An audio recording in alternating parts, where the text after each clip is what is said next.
किसी रिटायर्ड कर्मचारियों को मेरा नमस्कार। मैं रितु मुंजाल आपको जानकारी देना चाहती हूँ कि कैलाश गहलोत जी के पास पड़ी हुई पेंडिंग फाइलें एलजी साहब ने अपने पास मंगाने का आदेश दे दिया है। लॉ डिपार्टमेंट की महत्वपूर्ण फाइलों पर कार्रवाई करने में देरी का आरोप लगाया जा रहा है।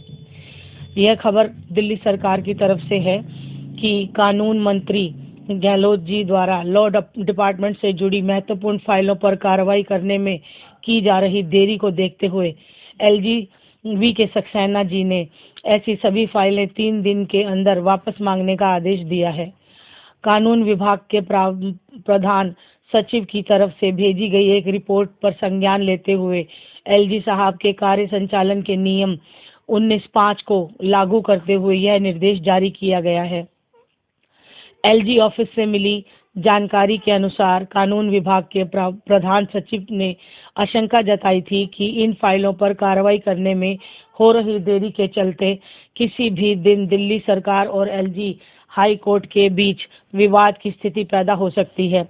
ऐसे में न्यायालय और कानूनों का हवाला देते हुए तथा नियमों का हवाला देते हुए GNCTD एक्ट के सेक्शन 45J के तहत उन्होंने एलजी सीएम और चीफ सेक्रेटरी को इस संबंध में रिपोर्ट भेजी थी।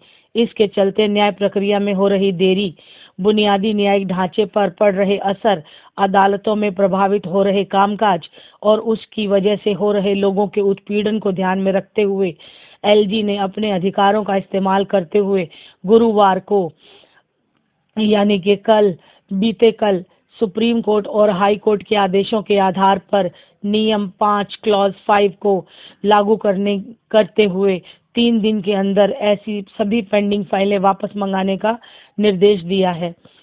अधिकारियों ने बताया कि एलजी ने न्याय प्रशासन प्रणाली से संबंधित फाइलों और प्रस्तावों को मंजूरी देने में दिल्ली सरकार के द्वारा की जा रही देरी और बेवजह देरी पर चिंता जताते हुए उसे न्याय प्रक्रिया में अड़चन डालने वाला कदम माना है।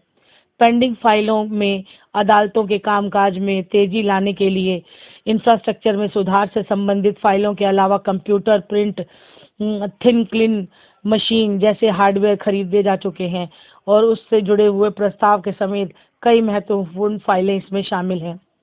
यह बताया जा रहा है कि हाई कोर्ट के रिटायर्ड चीफ जस्टिस और जजों का अलाउंस बढ़ाने से संबंधित फाइलें भी जुलाई 2023 से पेंडिंग हैं।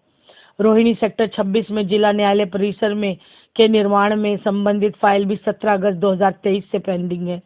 इसी तरह डीटीसी के रिटायर्ड कर्मचारियों की पेंशन बहाली और उनके चिकित्सा सुविधाओं की फाइल भी लटकाई हुई है। कैलाश गहलोत साहब ने जुडिशियल इंफ्रास्ट्रक्चर पर सबसे ज्यादा खर्च हो रहा है, तो सभी डीटीसी कर्मचारियों को यह बात बता दूं कि एलजी साहब अब इस पर स्वयं संज्ञान लेते हुए कार्रवाई को आगे बढ़ा रहे हैं और उम्मीद है कि हमारी पेंशन जो कि काफी टाइम से रुकी हुई है जल्द से जल्द खातों में आ सकती है।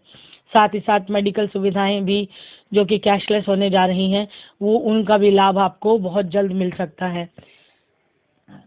इसी सूचना के साथ मैं अपनी वाणी को विराम देती हूँ। आपकी बेटी रितु मुंजाल। नमस्कार। जय हिंद, जय भारत।